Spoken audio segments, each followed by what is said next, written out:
Hello, my friends. Welcome to the show. Thank you very much. Be the teacher that you needed, okay? I express this on every episode now because this is what this podcast is about now.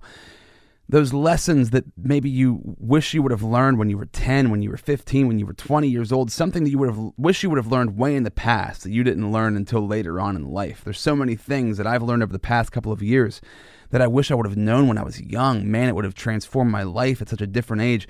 And listen, I'm not saying that to blame people. I'm not saying that your teachers failed or your parents failed, the system failed, whatever. They just didn't know any better. But there's no reason why you can't start learning now. We live in a new world. We live in a new time. We live in a time and space where you have the opportunity to create whatever you want because you have access in your hand. You have that phone in your hand with the world's information, history's lessons, all of the greatest thinkers and creators of our time. All of their information is in your hand, in your palm of your hand, in that technology. So use it to your advantage, please. You have about 80,000 thoughts per day, right? About 95 to 99% of those thoughts are old thoughts. They're repeating thoughts. You're using them over and over and over again. Those thoughts, some of them have been in there since you were a small child. Things you couldn't even manage back then. Things you couldn't control back then are locked in your brain. So how do you get rid of that stuff? How do you change it? You need new teachers. You need new thoughts. You need a new template for your brain, for your thinking, okay? That's important. Think about that and try to apply that to every single part of your life. Getting new thoughts in and getting the ones out that you know you don't need anymore. They're floating around in there. You know you don't need them. Listen, if you dig what I'm doing on here, please subscribe, rate, and review for the podcast. You can find me on any social platform. That is how I found Doug Raible, okay? I'm on Facebook and Instagram, Rob Z Radio. Twitter and Snapchat is Rob Z Yo, yeah. And Doug, who is the Pittsburgh Investor, he's at Pittsburgh Investor on Instagram. Facebook is Pittsburgh Investor or Doug Raible, Raible. You can find him on LinkedIn as well. So Doug is a great example. He's still young, man. He's still in his mid-20s, but he has taught himself so much. And I'm so impressed. I wish I would be where he is a decade ago in my life. It's amazing. So Doug has been investing in the stock market since he was 18 years old. He paid his college tuition off in cash each semester and started multiple real estate companies in college. Man, teach that to some kids. He has completed over 100 real estate-related transactions and has been ranked amongst the top financial professionals in the country at a Fortune 100 firm. He has since co-founded a full-service financial firm, Sterling Heights Financial Group, LLC, and is building a business consulting and marketing brand as Pittsburgh Investor. He's powerful. Find him on Instagram, man. The guy has an awesome following, and he's kicking ass. He's doing it, so find him. His goal is to create a one-stop shop platform for any small business, small to medium-sized business. He's featured in World Magazine as Pittsburgh's 20s. Oh, in Pittsburgh 20 of 2018. So he's in Pittsburgh's 20 of 2018. That's huge. I'm kind of jealous right now just reading that. I didn't know that information. And we've already had the conversation. So, dude, Doug, before we even get started, congratulations. Crazy how well he's doing. Inspirational stuff. Speaking of inspirational stuff, DDP Yoga, the sponsor of this podcast, okay? I take DDP Yoga. I do it myself. And I think you should do it as well, whether you think you need yoga or you don't need yoga. If you lift weights, if you exercise in any way, shape, or form, trust me, your body needs yoga. All right, you can go to ddpyoga.com. That's DDP, Diamond Dallas Page. He's an old professional wrestler from the 1990s. He's like over 60 years old now, and he can lift his leg over his head. I love the guy and I love the program. If you go to the website, you can see the testimonials that he has up on there. You can see the people whose lives have been changed through DDP Yoga. And the reason he's a sponsor on the show is because his workouts have changed my life. He's taught me so much about my body through his program, through his app, which has hundreds and hundreds of workouts on it, through his meal plans, through his discipline. And I've never felt better after a workout. I was a weightlifter for over a decade. And I never get the high that I get after a DDP workout with any other workout. I'm telling you right now, you will feel amazing. Try it out for yourself. ddpyoga.com. Enough rambling, though. Let's get into the show. Let's do this thing with the Pittsburgh Investor. This is Rob Z Radio. Awesome. Welcome to the podcast, ladies and gentlemen. Doug Raible, thank you for being here today, my friend. Thank you for being a part of this. I really appreciate it. Absolutely, my man. Thank you so much for having me on. I appreciate it. So let's kick things off, like I always do, asking the big question, being the teacher that you needed. So back in the day, what is something that you learned the past couple of years, something that's been really life-changing, business-changing, game-changing for you that you wish you would have known when you were maybe 10, 15, 20 years old? What would that thing be for you? So recently I learned a lot of lessons. They say that failure teaches you the most, and I had a lot of rough times here in the past couple of years that taught me a lot. I would say that the one thing that I learned recently is not to necessarily trust everyone in business. So I'm kind of a generally positive person. I want to see the best in people. I'm always looking for win-win opportunities working with people. Recently I had the opportunity to learn that not everyone is what they say they are. You're probably very well aware that with the internet, everyone is just a millionaire that has 8 businesses and a Lamborghini now. So, Right. So you kind of have to vet people out very thoroughly now. Especially when it comes down to partnerships, because it's not as easy as just clicking a button and getting out of something. There's a legal process, there's reputations, there's money on the line. So moving forward, I'm a big fan of partnerships and building multiple partnerships and businesses here in Pittsburgh. But I'm going to be super, super cautious on who I work with and just making sure that they really are what they're saying that they are. The next thing is to not get lazy when times are good.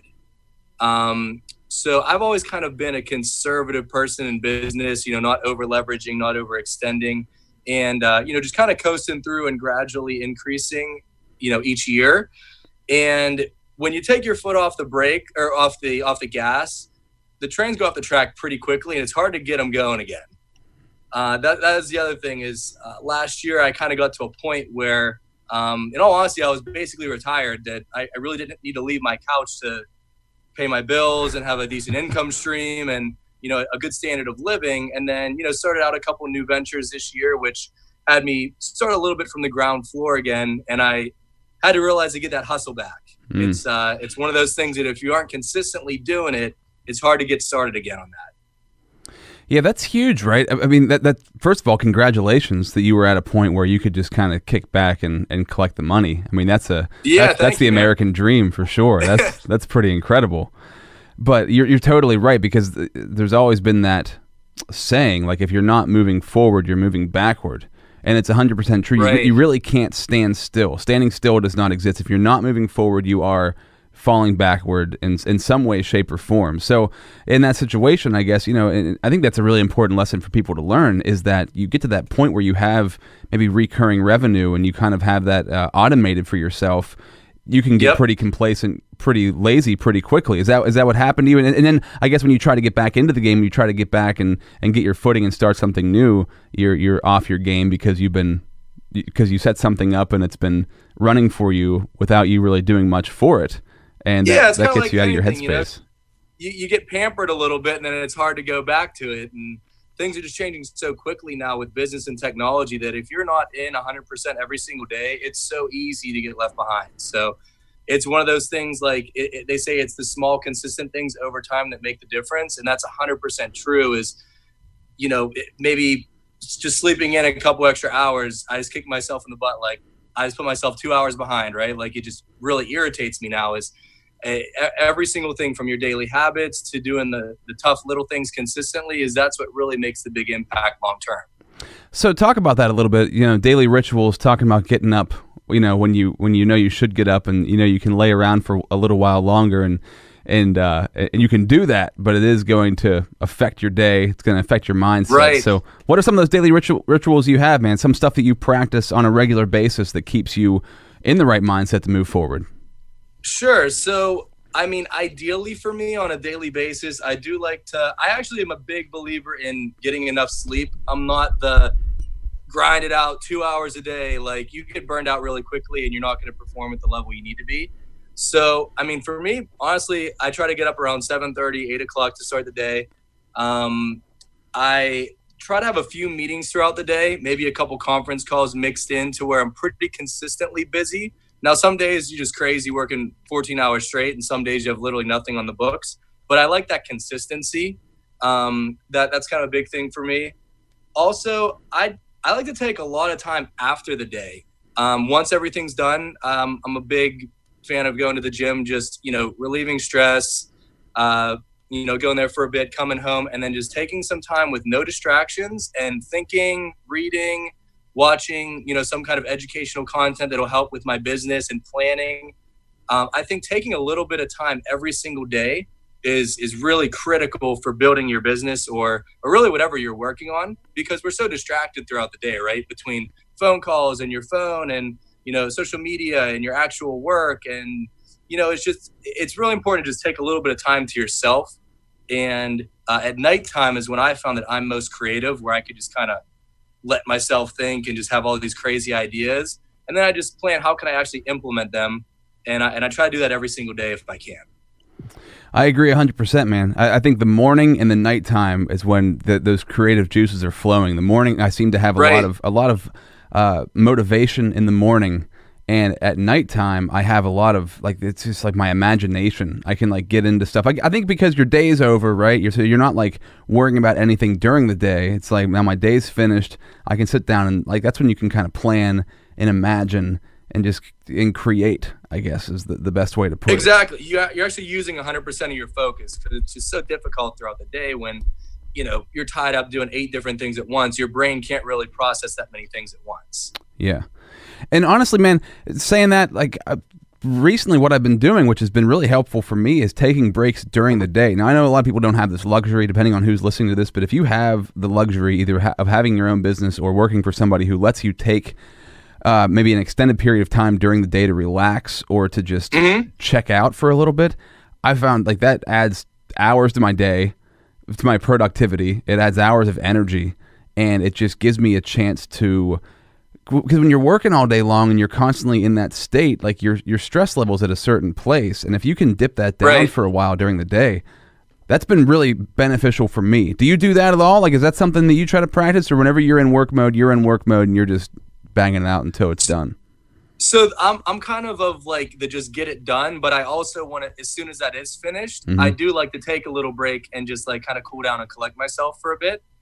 So I have the 2 parts. The one is I'm OCD, this has to get done. I'm super impatient. I have to have everything totally done.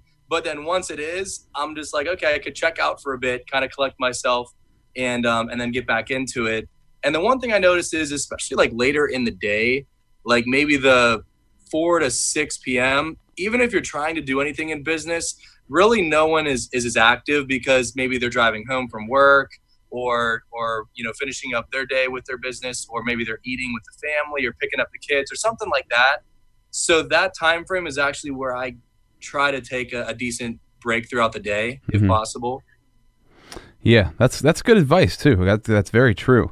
Now, as far as your mindset goes, so you're doing your own thing, you've created your own thing, and I think a lot of people, whether or not they are doing it, they want to do it. They want to get to that place, and I think that a lot of the issues might be that their mindset isn't in the right spot, their discipline isn't in the right spot, and that's something I had to learn from others. I had to learn through studying other people of how to develop that sort of mindset to where whenever you don't have a job, that whenever you do have a job and you are working for somebody and they're telling you what to do, you don't have much to worry about, because you just got to get done what you have to get done. When you start doing it on your own, you have to create that for yourself. What's your mindset like? How was it when you were younger? Who gave you that mindset? How did you put that into practice? Who did you learn from? And how do you implement that day to day? Sure. So yeah, there's just 2 totally different mindsets in people, and I think that you're kind of either born with it or you're not. And both are totally fine. I know that super happy working their 9 to 5. They come home to the family, everything's good. Stress levels, pretty average. They can contain that. And then I know people like myself that it drives me crazy if I don't have something to do, and I'm constantly brainstorming and thinking of new ideas and want to, implement this and try that. So I have always kind of been that way. I started working when I was 15. I got my first job because I wanted to make my own money.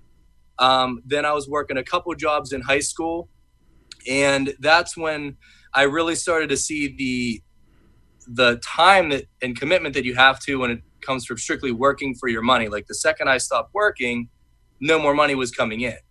I mean, I was bringing in decent money for a kid, obviously, but when I got into investing and starting businesses in college is when I really learned that it's just not what I want. I didn't want to have a limitation on how much money I could make, but an unlimited time on how long I'd have to work. I wanted to flip the script, and I wanted to have an unlimited income potential with a limited time to work, right? Mm-hmm. So I started, little businesses and stuff around the neighborhood when I was younger. I started my first real estate business, I think my sophomore year in college. So it's, kind of been one of those things that I've done since a young age. And really the thing that keeps my mindset intact is this is what I love doing. This is like a game for me. I'm just constantly building. I'm painting my painting, it's my work of art, so to speak. And that's what makes it fun, is like, it's never finished. It is what I want. I can create it however I want. And that's what makes it really special for me to kind of have that consistent motivation every day to keep pushing forward.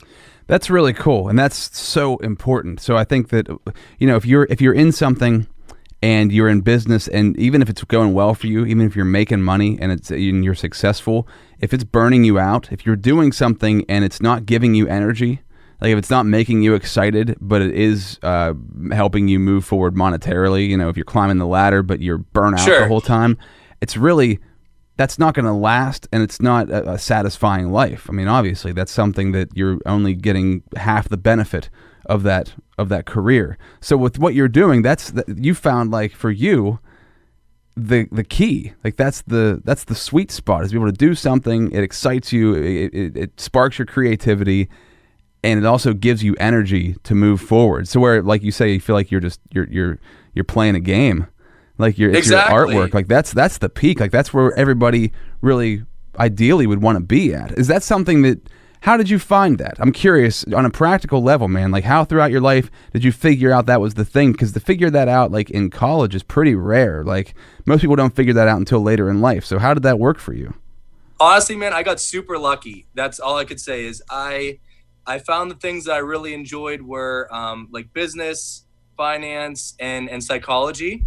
And I really get to implement the three of those, whether it be, managing money in the form of investments. It's literally a game of psychology as well as finance, right? And then business itself is working with people and understanding the psychology of humans, and, sales, and the financial aspect comes into play on the company finances. But I just really enjoyed those things. In high school, and then in college, that's what I majored in.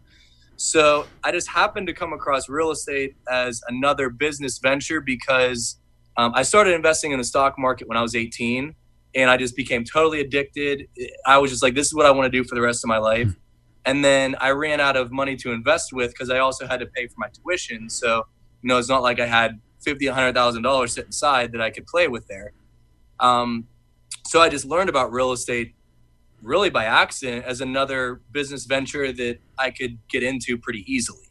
And then just kind of expanded from there. Is anybody, like your parents or anybody that you came up while you were growing up, that helped you introduce you to the stock market or anything like that? But it was just something that you found on your own? Something that, obviously everybody knows about it, but like how did you get involved in it?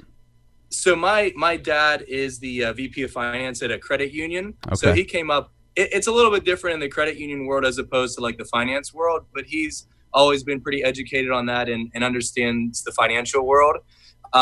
He really was the one that said, hey, if you're interested in this stuff, check out Warren Buffett. And that's who became like my biggest mentor ever that I never met. But I've watched everything you possibly can, read every book on him. I abide by like every one of his values. And that's really what has helped and taught me on how to conduct business, how to invest, how to think about people and money. And so I guess you could say that's kind of been like the mentor for me, although ironically, I've obviously never met him. That's powerful though, man, because that's huge, right? I think a lot of people might question the fact, like, how could I learn from somebody who's a billionaire? How does that apply to my life? Because I'm not, maybe you don't think like, oh, I'm never going to become a billionaire or something like that. But if you go to the top like that, if you go to like the peak of the top of like the best of the best, and then reverse engineer that, even if you're not even striving to get to their level, maybe that's not even your dream, but just picking up the pieces of what they lay out and picking up through osmosis what they do. And that's the beauty of that's the beauty of the internet, beauty of books, of YouTube, to be able to watch those people and study them and learn from them without ever actually having to meet them. So it's an unbelievable thing. Yeah, that's huge. And I think people listening to this, like, that's really important to remember, is that you want to shoot to the top. So don't just like go and study somebody who's relatively good in your area. Don't study somebody. I love it. I love that you said that. Yeah, jump the whole way up, and then that's the way I look at it, man. It's like, now I'm not taking anything away from other people or local successful people. Absolutely, you can learn things, but at the end of the day, I want to learn from literally the wealthiest or the best people in the world at that industry. And then I always see people, especially online, going back and forth about this person or this person, and I just don't even feel like it's an argument. Like, are you ranked in the top 5 wealthiest people in the world? No. Okay, well, I'm going to focus on what they have to say, because obviously they're doing better. Yeah, so why not go right to them? Exactly. Now, being young and being successful, like, another one of the questions I always have when that's the situation is, how did you sift through that with people that you were around, maybe friends that you had, people you were in school with? Because most people don't have that mindset, right? So people are going to look at you like you're kind of weird, or that you're, right. Whenever they're out partying, maybe you're at home studying or working on something or watching Warren Buffett videos or whatever that might be. So, and I think a lot of people, and honestly, I got caught up in that for a long time, of like, oh wow, none of my friends think like this, so why am I thinking like that, right? And I wish that, talking this podcast being about like be the teacher you needed, I wish I would have known at a younger age just to ignore the fact that nobody else wants to do what I want to do, and I'm different, and actually being different is a good thing, like on that level. So for you, is there any stories you have of managing your way through that, or like people not understanding the mindset that you had at a younger age? Oh yeah, I still get that today. So obviously I still have all my close friends that I enjoy hanging out with, but you do have to sacrifice a ton of your time, and you have to just straight up tell people, like, no, I'm not hanging out. I have to do this. Like, no, don't come over. I'm working on this. Right. And eventually it just became to the point where, like, they knew that that's what was going to happen. Like, there's like, oh, that's Doug. He's out doing his thing. He's working on his business. Like, it just became kind of known. I never wanted to be in like a disrespectful way, but the thing is, you have to make those sacrifices, and who you surround yourself with is a big part of it too. Mm-hmm. So yeah, I had to manage my time in a way that I obviously still had some sort of a social life, because like, yeah, you got to have some fun, right? But it was always based off of my priority is getting what I need to done, focusing on like my goals and my business. And then any extra time after that's done, like, reward myself, go out, hang out with people, and have a good time. Yeah. It's so important, man, because you can I wasted most of my 20s just partying and goofing off, because that's what my friends did, right? And looking back on it, it's whatever, and it's a good learning lesson. It's a good story. It's a good frame of reference to know that that's something you can go do, but you're not going to move forward faster by doing that. It's going to slow you down, and better than I don't know what your situation is, but like, if you can find 1 or 2 people who have similar mindsets to you, and then just double down on those people instead of worrying about what all my friends are thinking, what my family thinks, like, because people just don't get it, right? They don't understand, because when you start to like really become super passionate about something and start to be disciplined and dedicating your life to something, it takes over. It is weird. So people will say like, oh, you're obsessed with it. Like, obsession is like, has this bad connotation, like it's a bad thing. Mm-hmm. When you're obsessed with something and you love it, there's nothing wrong with that obsession. That just means that you want to spend all your time doing that thing because it's in your heart what you were meant to do. So that's exactly it, man. It comes down to, like I said, those 2 different mindsets, and they're just different. You're not going to necessarily understand the way the other person thinks, and that's completely fine. But you're 100% right. And I think the one thing I got lucky with is it's kind of hard to explain. I deeply care how people think about me as far as my reputation, like with business. Like, that's the most important thing to me. I don't care about how much money I'm making. I just want to do the best thing for people, have a really good name, and just, add value. So I do really, really care what people think in that aspect. But I also do not care whatsoever if people think I'm weird, crazy, if I fail and they see it and I fall on my face. Like, I don't have any fears of what people will say about me in that aspect. And I think I got kind of lucky to have that mindset, because the fear is what will hold a lot of people back. And that's just the one thing that I just really didn't care too much about what other people said. Yeah, no doubt. I was listening to Grant Cardone talking, and he was saying that you have to be willing to look stupid. You have to be willing to look like the weirdo. You have to be willing to you have to be willing to fail in front of everybody and be okay with it and be like, well, I'm just going to get back up and keep going, because really there's no failure unless it's an experiment. Unless you quit after the failure, then it's a failure. But if you fail and keep moving and tweak things and change things, and you're just experimenting and you're just learning and growing. And I think a lot of people, and especially the school system, unfortunately, I don't think it's on purpose, but it kind of sets you up as pass, fail. There's like no in between. Right.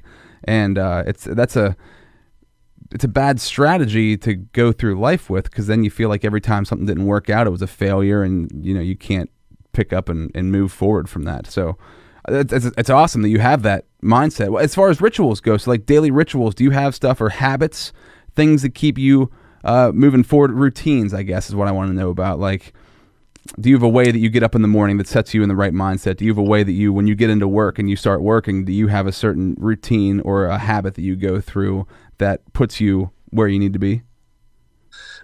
So reading helps definitely, whether in the morning or at night, just kind of to get my mind going. And then also, like I said, I'm a big fan of watching like educational content or even like motivational, especially in tough times, just watching, other people's stories or successful people that I look up to telling their stories. Just anything that'll kind of get the juices flowing in my head to start the day, as well as at the end of the day. Cause sometimes you have tough ones where you're like, all right, I'm just like ready to quit at the end of the night. And then you listen to that and you hear the stories, and it just kind of gets you refocused again. Like, okay, I'm ready. I'm going to take on tomorrow again. Like, we're going to get through this and keep it moving.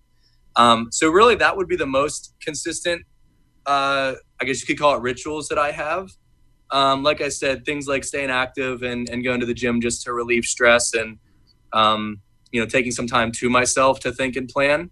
Those have really been, I guess, what you could call my day-to-day activities that I do. How about books? Like, what are you reading? What are the big books that have impacted you? So I read a ton of books, obviously on the financial side of things. Mm-hmm.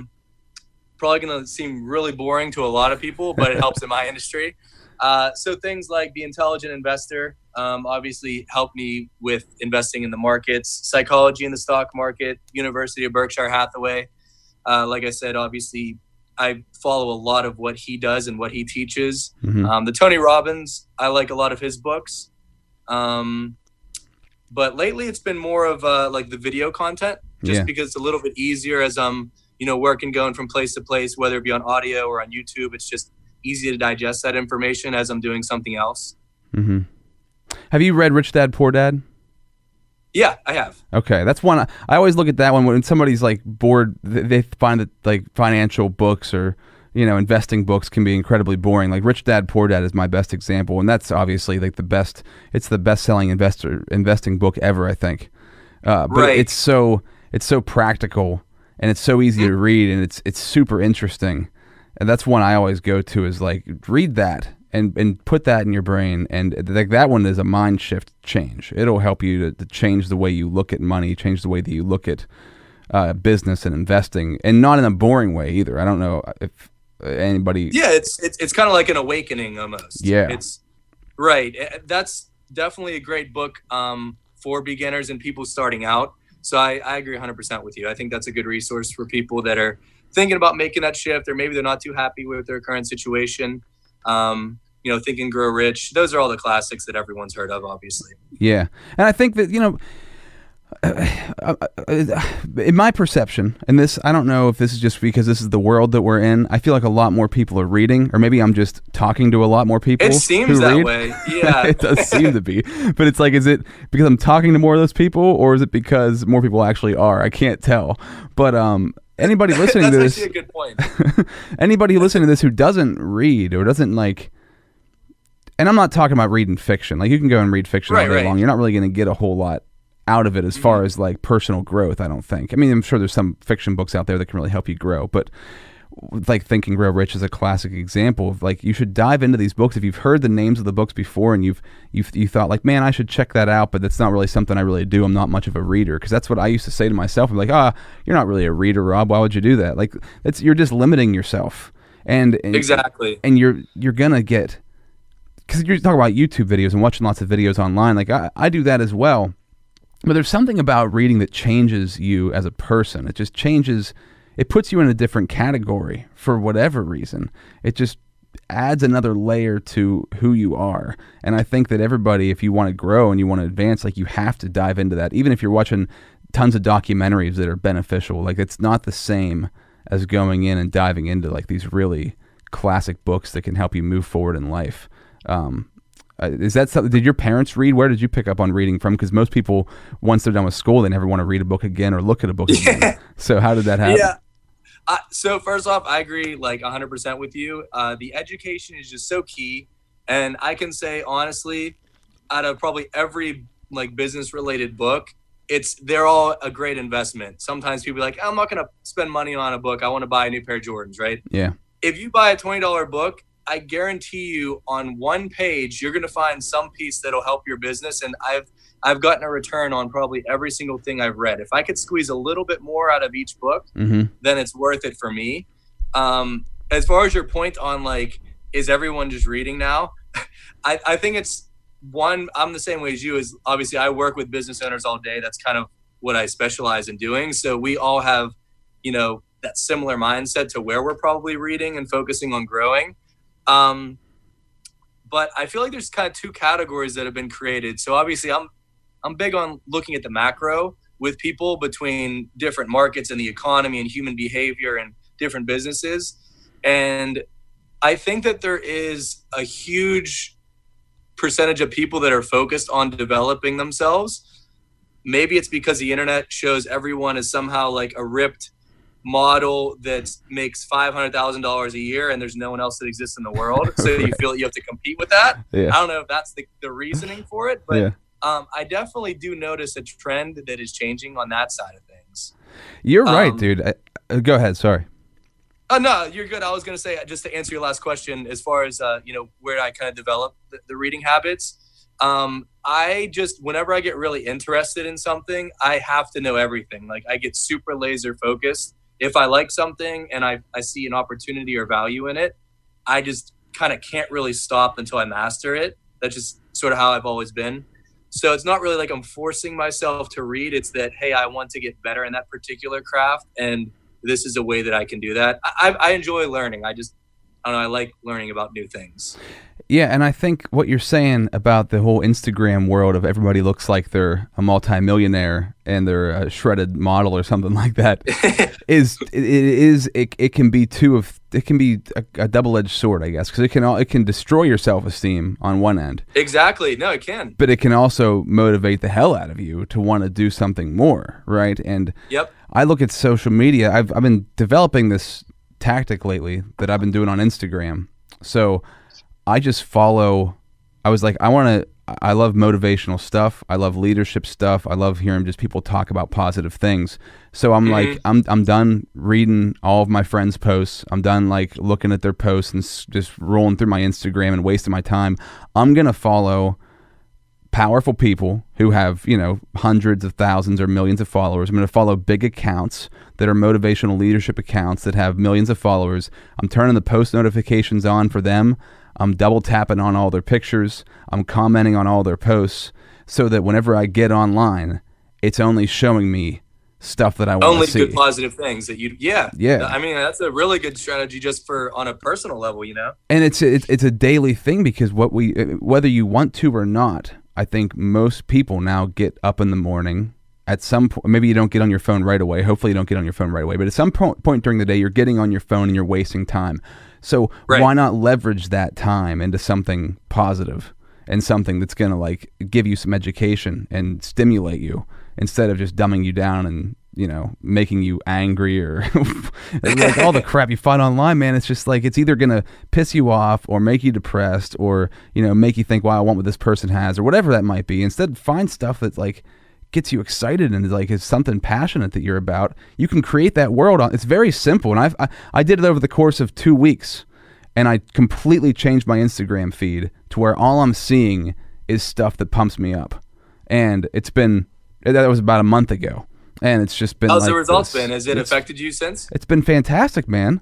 I get online and I'm like and then what will happen is I'll see somebody doing a podcast with somebody new that I found out about, a quote from somebody that I never knew, a great piece of advice, or there's just, I mean, the options are endless because every post that pops up is something else that I'm like, oh, wow. Either I knew that and that helps me to remind me of something that I know that I need to remember and I need to have a practice on a daily basis, or it's introduced me to somebody new and take me down a new path.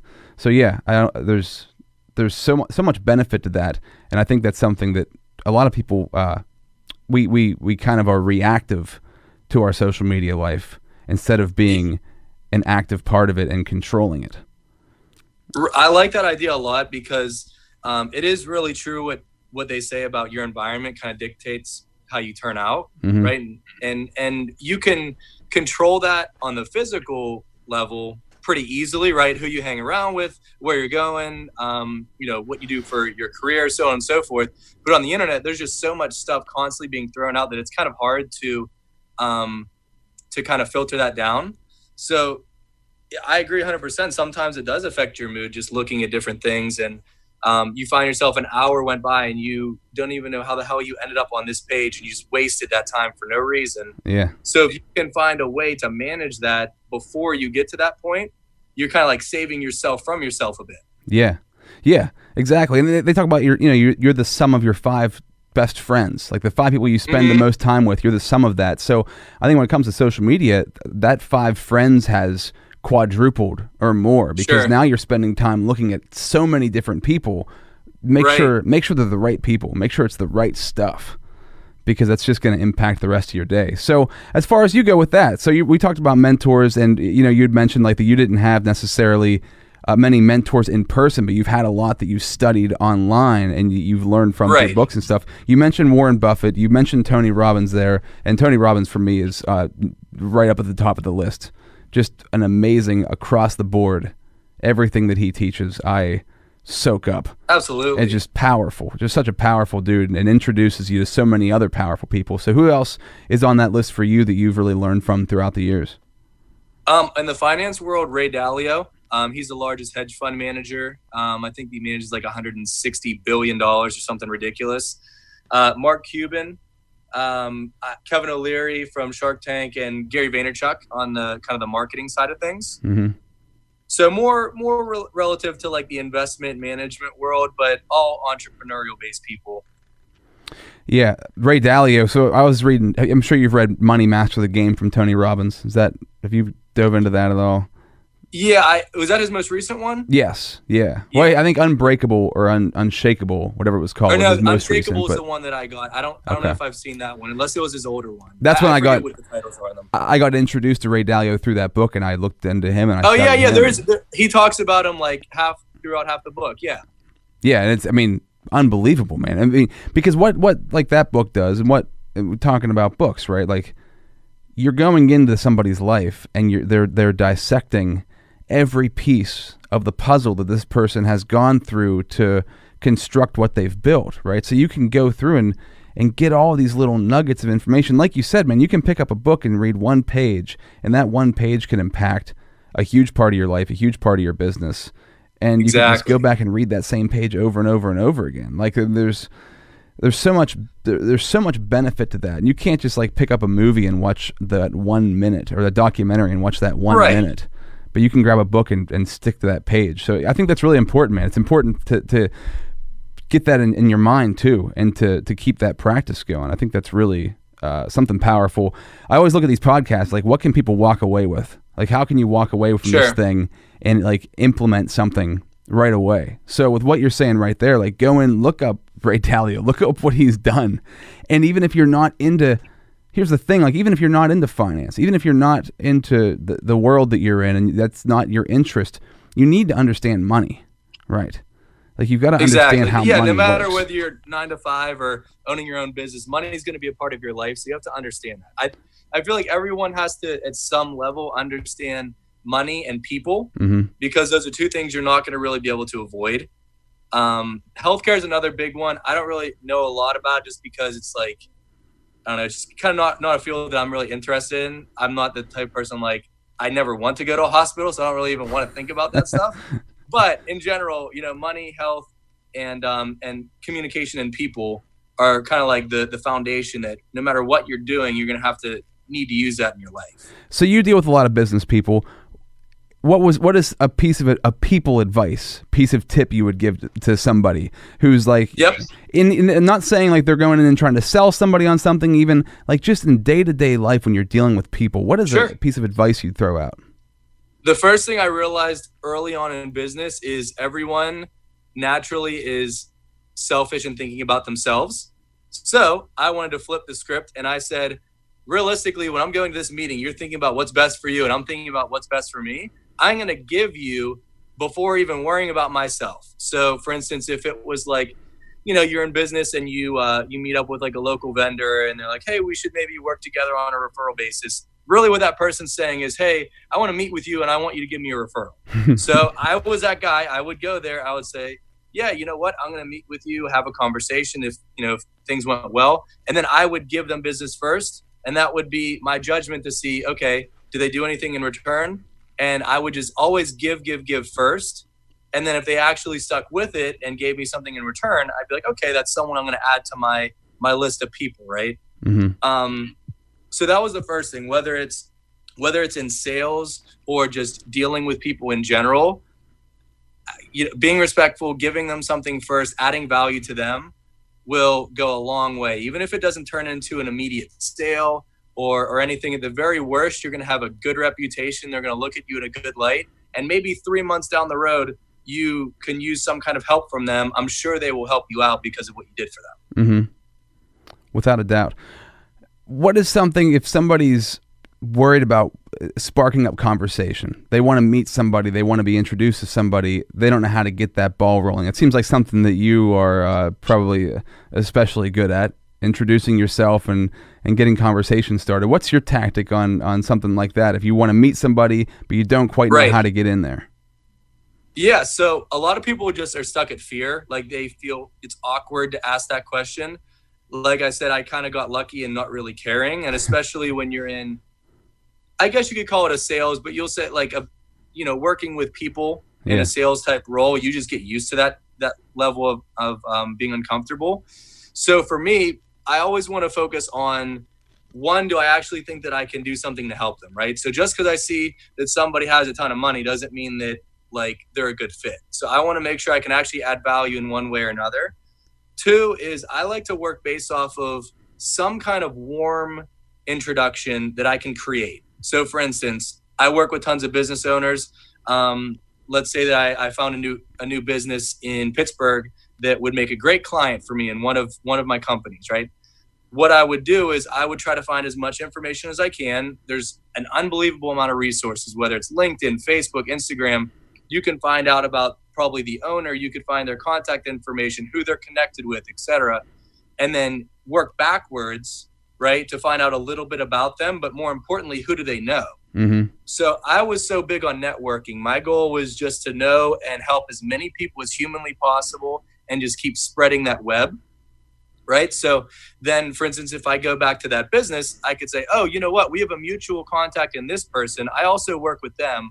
I'm sure you're probably completely set. I'm not interested in pitching you on anything, but just want to see if there's any reason why we can't get together, have a quick conversation, see if I can add any value to your business. Because then you're kind of making it a little bit less awkward. You're saying, hey, we have a mutual contact or we have a mutual friend, and you're already taken off the board that you're not trying to pitch them or sell them on anything, because people just naturally they're guarded, right?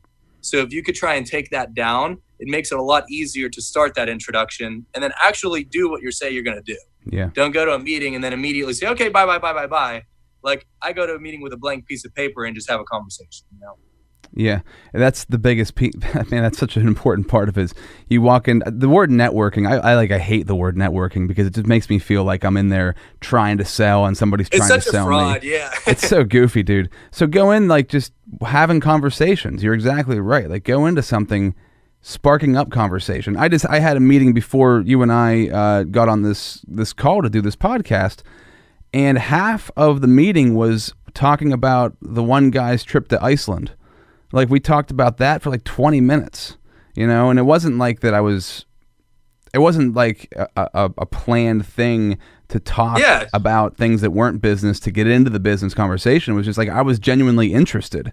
Like just building a relationship. Yeah, have genuine interest in people. Have genuine interest in talking to people and getting to know people. Like that will take you further than anything else. It'll make you a better salesman. It'll make you just a better person in general. Like there's a concept, just becoming a better person, because that means a lot to your life in general than trying to sell somebody on something. And you said a couple of things a couple of times throughout here that for me pop up a lot, like giving value, right? Tony Robbins always talks about giving value. Like he always talks about serving and giving value. So you've got to give people, and this is whether it's in person, it's especially important if you're trying to do social media and you're trying to do social media right. It's incredibly important because people are very guarded in person. They're even more guarded online because they don't know what they're getting themselves into. So the more value you can offer to people, the more you can give them before ever asking for anything, you're going to be better off in the long run, hands down. So like there's this, Dan Kennedy's this legendary marketing dude, and his strategy, it's a simple formula. It's 85%, whatever, if you're giving out content or if you're just interacting with somebody, if you give out 85% of PBS, which is like 85% of value, free value, you're helping them, and then 15% of the time it's more QVC, where you're just selling them on something, they're going to take that 15% because they already know and recognize how much you've already tried to help them with all the value. So that's you're a trusted contact from the beginning, and that is kind of something that I realized early on, like even before it became a big thing with like Gary Vee saying just give value, and Tony Robbins and all these people like shouting it out on social media now, is the one thing is when you're in business, you have to deal with prospecting, right? No one wants to cold call, no one wants to go door knocking, no one wants to bother people. So for me, I would rather work backwards, and I wanted people to come to me. Now, obviously, through the mix, you kind of do have to do that annoying stuff to keep the lights on, so to speak, and have the business running. But I learned that people they'll flock to you because of like a personal relationship. So you were going back to like how you communicated with that client and talked about their trip and just had a good conversation. They probably enjoyed working with you.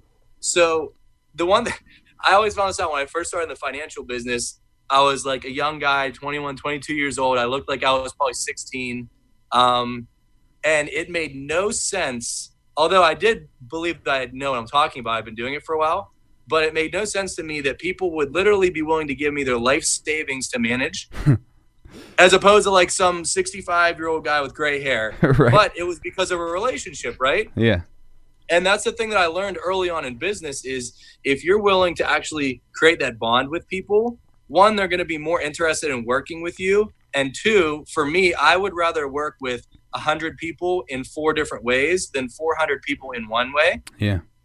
Because then once you have that relationship built, you can do other things with them. If you provide good service, you're actually helping them. They're going to want to work with you consistently long term and probably not leave based off of something like price or someone knocking on their door to pitch them, right? Yeah. And then kind of going back to what you said about adding value first is the educational key is huge. So if you can like consistently throw something out there that's going to really help people with their business or, whatever your client base is, customer base is, they're going to look at you as the educator or the master to where they're just going to come to you because they have more questions. Mm-hmm. Right? If you're constantly calling people and saying, hey, let me help you, and they don't even know who the heck you are, there's not really a need. But if they say, hey, I've been watching you for the past year and a half and I've learned a little bit, I'd like to do this more. I'm more focused on this. Can you help me? And then you don't have to prospect. They come to you. Yeah. And people are going to wonder, like, so I'm speaking strictly from a social media standpoint, but like there's so many people out there doing the same thing online, right? So you'd wonder, and I just had this question last week from a client, and they were just asking me, like, because I was telling them, like, hey, you can go online and just reverse engineer stuff, right? I mean, if somebody's already done something successful, go in, see what they've done, and then, work it out in your own way, but kind of copy the content. It's not stealing. Right. They didn't invent the content. You're just kind of doing what they've done take from the idea somebody and else. use it as your own. Right, because everybody's going to be attracted to a personality over information most of the time, right? If somebody has really powerful information, you're going to want that information, but two people could say the same thing, and you're going to be more attracted to the way one person said it because you're more accustomed to their personality. You gel with them better. So right. I think that across the board, that's really important to remember, is that it's the way you present yourself, it's the way you build relationships, it's being authentic too. Like, that's the most important thing, is like you got to know what you're talking about, but you also have to be genuinely authentic. And if you are, that comes across. People pick up on it, people can tell, and that's going to take you a lot further than just trying to create this person that you think people want to see. And the other thing that you said that kept coming up is you mentioned a couple of times flipping the script, right? So yep. The technical term, I guess, is inversion. So inversion is huge, and inversion is so important because it's taking something that doesn't work, right? But if you flip it around the other way, you're going to change everything, and it's going to work magically. And I wish I could remember exactly what you said you were flipping the script on, but I try to use inversion so much in my life and business in general, because there's certain things that there's this great saying that there's usually something that's right in front of you, that's right in front of your face, that could change your life or really benefit you, but you don't even recognize that it's right there. So if you can take that thing and look at it from a different perspective, it could help you in an incredible way. It could change everything. Yeah. Unfortunately, me saying this earlier, I had a perfect example in my mind. Now I've forgot it completely. So I wish I could throw it out there. I understand what you're saying, though. Absolutely. I guess a good example would be like I'm in radio, right? So my radio career, I always looked at it like, if I want to be a successful radio DJ, I got to travel all over the country and bounce around from station to station, and it's going to be this living out of a bag kind of life. But the world we live in now, and I'm right now currently inverting this process, is I left radio, started this company, got back into radio, and now I'm working for a company, but they don't pay me. I just get my own sponsors, and my sponsors pay me to do the show, so the station's happy because they don't have to pay me any money, and I'm happy because I'm making more money off sponsors than I would ever make working for the station. And that's exactly. And that's like a model you could replicate again and again and again anywhere I take it. So that's just an example of, like, take something that seems like you're stuck or you're locked in. If you just figure out a way to turn that around to your benefit, it could open up so many doors. It's all about pivoting. It's all about pivoting, and finding win-wins. So finding, like, how am I going to win and somebody else is going to win? And the more wins you can add to a situation, the better chances of it working are. Right. Doug, go ahead, man. Sorry. I was going to say, I like everything that you're saying. I found that through time, it's a little bit of a lonely route, but I try to do the opposite of what people are doing. Yeah. Like, for instance, if I see all the money rolling one way, I know that things are probably not going to go so good just based off of history. So I'm going to go the opposite. Right. And same with anything else, man. So things like real estate, I see every single person hopping in the market. I'm totally done investing unless it's like a crazy deal. I'm just out of the market, right? And then when I see opportunities, like if everyone leaves the stock market and the market tanks, I'm salivating because then that's my opportunity. Yeah. So the thing with business, and especially in investing, is, like you said, you kind of have to invert and focus on what other people aren't doing, or just look at things from a different way. And that's normally where the fortunes are. Yeah, and that's something that you have to practice, that you have to train yourself for that, right? Because usually when people are all running towards something, the masses run towards that thing as well. Yeah, it's psychology, right? Yeah. Your brain automatically, wants to go with the group. So is that something you learned? Did you learn that, or is that something you learned from, like, Warren Buffett from studying him, or is that something you just, like, inherently kind of knew? Totally learned that. I had to learn and practice that. Again, that kind of goes to the psychology in the stock market. Mm-hmm. And then I just learned that is kind of applicable in other areas and industries and businesses. But yeah, that's a skill that, I mean, it's hard because it's natural human nature. Like, it still is difficult for me. But it's just one of those things that if you can manage your emotions and manage that thought process, that's where you can really differentiate yourself. Yeah, and not be worried about the instant gratification, right? Like Right. I know that initially this isn't going to pay off, but it's going to pay off down the road if I stick with it instead Exactly. of getting the payoff right away. I forget who made the saying. I think it's you have to be impatient to take action, but patient to let it develop, or something along those lines. Where it's like, yeah, a lot of people won't take the leap. They'll be too patient on taking the leap, but then they'll want it to be done immediately. The key is to be impatient as hell, jump in and do it no matter what. Like, just do it, and then take the time and patience to let it develop over time. I'm so glad you said that, man. I've never heard anybody else talk about that. I learned it from Ty Lopez. So I don't know who else has talked about it, but like there's two kinds of people. There's IPs and PIs. So most people are patiently impatient.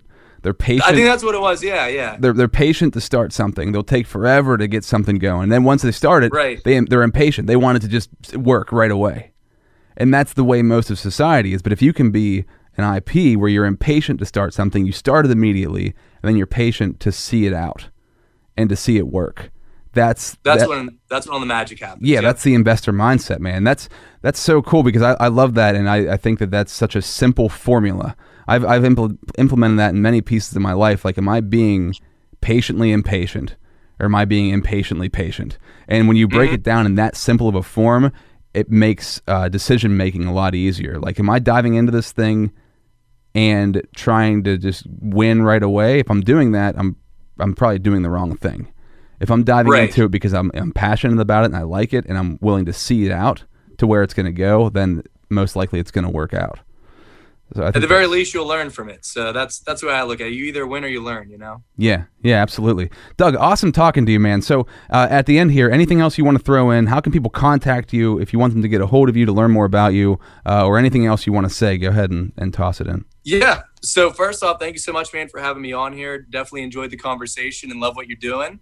As far as anyone looking to reach out, I am going to be doing a really big launch for my consulting and my personal branding for anything on, helping you on a business development side to a marketing, financial planning type of things. You could reach me directly on Instagram at Pittsburgh Investor. I am launching the website at thepittsburghinvestor.com. That's getting finished. And then obviously anywhere else on social media, shoot me a message, follow me, reach out however you feel comfortable. Very cool. Congratulations on the Pittsburgh Investor name too, by the way. That's a clutch handle to have. That's nice. Little internet real estate there. I never would have thought it would have been valuable, but now I'm pretty happy about it. Yeah, man, that's good. Well, Doug, awesome talking to you. Thank you so much. Good luck with everything you're doing. Congratulations on all the success. Obviously, you've got a great mindset, and I look forward to see what you do in the future, man. So thanks a lot. Likewise. Thank you so much, buddy. Very cool conversation with my man Doug Raible, the Pittsburgh Investor. I hope you got a lot out of that. I'm jealous right now going over that bio. I'm still thinking like, dude, he paid off his college tuition in cash each semester. Put that in your brain. That is all about being the teacher you needed. Like, this guy has that part of life figured out, and that's why I had him on the podcast. I hope that you enjoyed that. Please follow him at Pittsburgh Investor. Okay, at Pittsburgh Investor on Facebook and Instagram. Doug Raible on LinkedIn. You can email him at raiblerealtyinvestments@gmail.com or thepittsburghinvestor.com. That website is under construction right now. By the time of the release, though, it might be up. If you like the podcast, if you like what we're doing here, spreading the word of being the teacher you needed, please subscribe, rate, review, talk to me. I'd love to hear from you if you listen. Find me on Facebook and Instagram, Rob Z Radio. Twitter is Rob Z Yo. YouTube is Rob Z Show. You have 80,000 thoughts flying through your head per day. Make sure they're good ones. Get the bad ones out, put the good ones in, and put some good knowledge into your mind and into your body as well. Change your body with DDP Yoga. DDPyoga.com. I'm telling you right now, watch the testimonials. My testimonial was one, but listen, they're a sponsor of the podcast. I want you to see testimonials from people who aren't sponsors, who just are talking about how great this program is because they've gone through it and it's changed their life. Go to ddpyoga.com. Watch those testimonials, especially if you're a weightlifter. Watch those testimonials. It will blow your mind. All right? If you're overweight, if you're stiff, if you're broken down in any way, ddpyoga.com. Thank you for listening. Thank you for being a part of this podcast. I sincerely appreciate it. I sincerely appreciate you and your passion, your dedication to learn and to grow. We'll talk to you next time. See ya. This is Rob Z Radio.